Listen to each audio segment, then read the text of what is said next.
Boom. Hey, internets. I'm laughing because I'm in Killer Kev's whip. There's Kev. Boom. You're on the YouTube channel. He's usually on my Snapchats. If you follow me on Snapchat, Mr.JonPhenom. Mr.Jon Phenom on Snapchat. One take. You already know. I'm gonna keep going.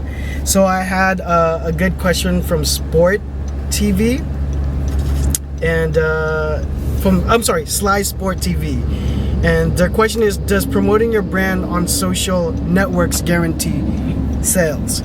So I purposely clickbaited this, guaranteed sales, straight up, because I want to talk, besides answering the question, I want to talk kind of broadly about it to give value to the community. But here's what I'm saying. Marketing, or, you know, sometimes I'll say growth hacking, which is a very tech term for marketing.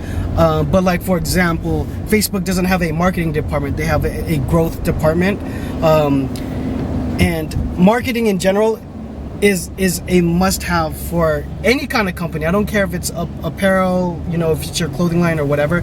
It's important for everything. So social media, as this is posting, is like interchangeable with that concept. Like, you've got to have whatever social media that is important at the time of whenever you watch this. You got to be cracking on that platform, and you have to have some sort of presence there to get social equity, or any kind of social equity space where you can get people, get any kind of project you do to people's attention. So, but moving beyond from that, like, almost everything that I give advice on, generally speaking, in the channel, none of that is going to guarantee sales, right? So it's like click-through rates with your mailing list. I mean, they're declining and declining and declining. So even if you had 1 million people on your email list, it doesn't mean the same thing as it did 5 years ago. And 5 years from when you watch, from when this is post-dating, things are going to change and be different then too. But you know, however many people like your Instagram or like your or view your Snapchat, is none of that guarantees sales, but it at least guarantees the amount of people that are actually viewing or have the opportunity to view any of the content that you're putting out, to then have them make a sale.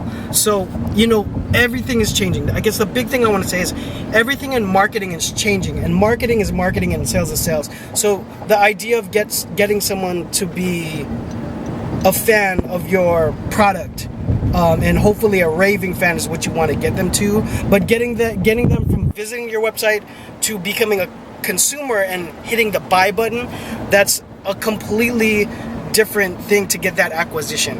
And what I want to say to kind of sum everything up is, you got to hit on all cylinders to have the opportunity to convert those sales. So it's a lot of hard work. That's why, I mean, there's a lot of work that goes into launching a brand, maintaining a brand, and even getting to some point of success. But marketing all has to be running on all cylinders to even have the opportunity to get that acquisition point of getting the customer.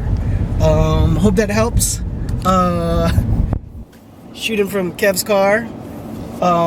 And if you guys have any other things you want to talk about, if it sparked any other ideas, you already know, drop it down below. Follow the kid on social media when you get a chance. I'll see you guys on the next one. Peace.